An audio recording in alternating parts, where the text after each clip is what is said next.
Welcome back to my channel. So today's topic is order block is not the only international reference point we have in the market. Now this is how it's called PD array, meaning premium and discount arrays. These are the seven institutional reference points that we use to guide the market. It made me realize how sweet and simple ICT is. Like ICT is not complicated at all. When I started understanding the seven institutional reference points, I give a big shout out to my coaches. They know themselves. A big shout out to both of you for your great help and guidance and understanding the chart more simpler way. So now in this PD array, I would like to show you what a mitigation blocks look like. Now we have what we call higher high, higher low, higher high, right? Now for a mitigation block, the higher high does not break this above, this higher high here. It stops midway, right? But don't forget that during this midway, it created an order block. Price will go down and violate that lower low, come up again here and continue. We are going to mark that last candle order block as our what? As our mitigation block. Indirectly, your zone is going to form like what? When you're having equal highs, like form of liquidity, right? This high is going to be like, meaning this swing point here was not taken out, and this swing low here was broken, the lower low was broken, and price got back there as a new resistance zone to come down. The next one is what? A breaker block. We have higher high, higher low, higher high. Now the difference between a breaker block and a mitigation is that the breaker block what took out the higher high, the mitigation block did not take out the higher high. And what happened? Price violated this low, came up here and what got down here, meaning that other block here around this area became our resistance zone. Let me try and label it as breaker block. It's just for you to know how it's being printed. And it made ICT very sweet. ICT isn't complicated in a way if you master it very well. But it depends on what you want to trade and what you pick to trade. You can some people pick London Q zone, you some people pick Judah swing to trade New York Q zone. But you knowing what how market moves can also help you to trade it silver bullet, optimal trade entry strategy and stuff like that. So we have order block, right? Market moves in higher high, higher low, higher high, right? That last candle before this impulse move higher high becomes your order block for it to create another new higher high. We call this our new support zone. If you do it vice versa, that area becomes your new resistance zone. The last candle before the impulse move, making this what? A break of structure. Now we are going to what? Rejection block. When price creates what? Create that other block. Sometimes they always leave out a wick under to do like this. This is just the diagram form, right? And to leave one very dangerous wick below. Now, that wick under that area becomes your rejection block. What do I have here? The next one is fair value gap. Fair value gap has to do with three candle sequence. One, two, we'll call it efficiency zone area, and we have what? Three here, right? Now we have what we call here, we have a wick here, and we have what? We have this thing here, right? Now, how do we know a fair value gap? A fair value gap, let me move this down a bit.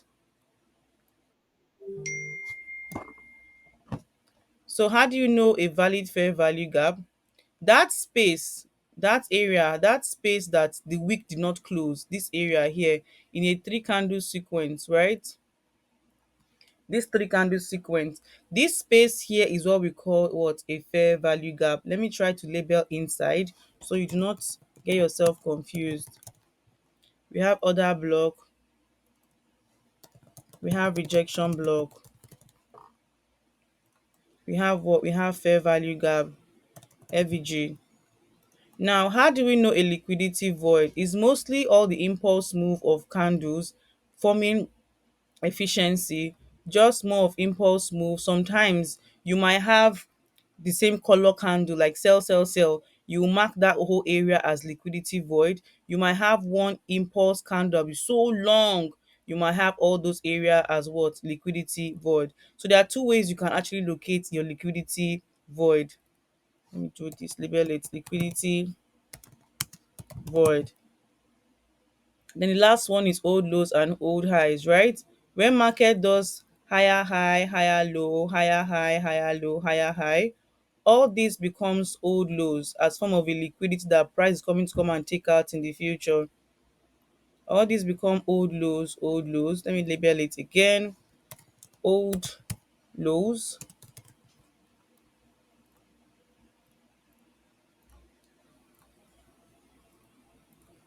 right?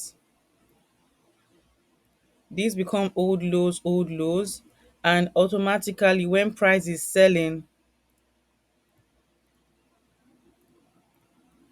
sorry, it's too close. And these become old highs, old highs,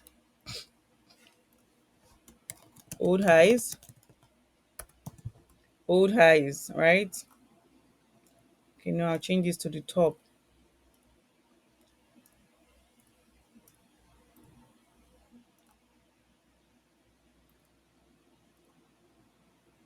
Now this is what they call old highs. Now you can see the whole seven institutional reference points just in one picture, right?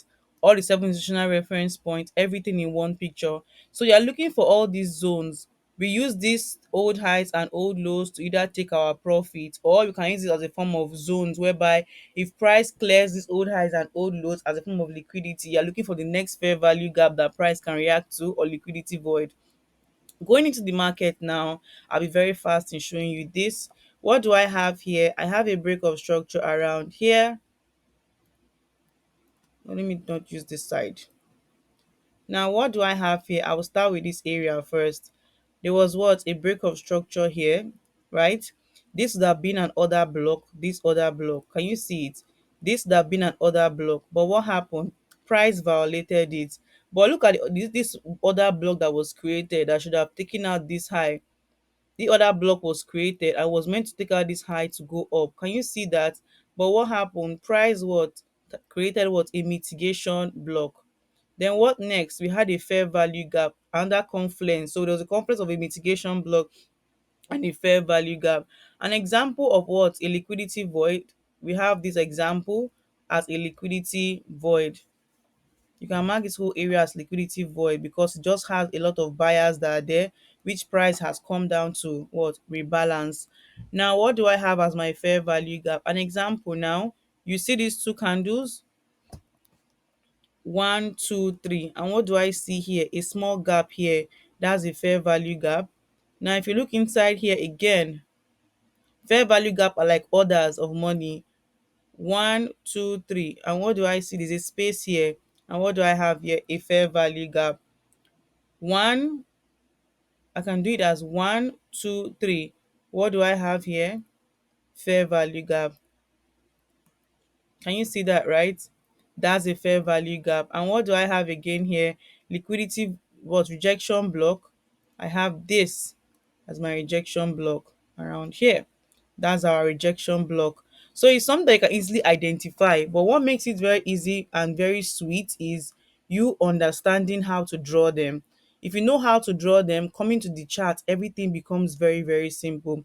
You know your mitigation block diagram, you know your breaker block diagram, you know your order block diagram, rejection block diagram, fair value gap, liquidity void, old lows and old highs. And coming to this chart here, everything becomes very, very, very simple. We have a break of structure here, and what do I have here? I have an order block.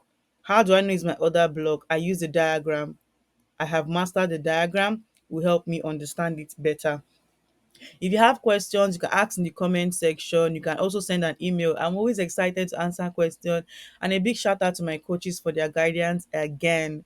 So don't forget to subscribe on my channel. Thank you so much.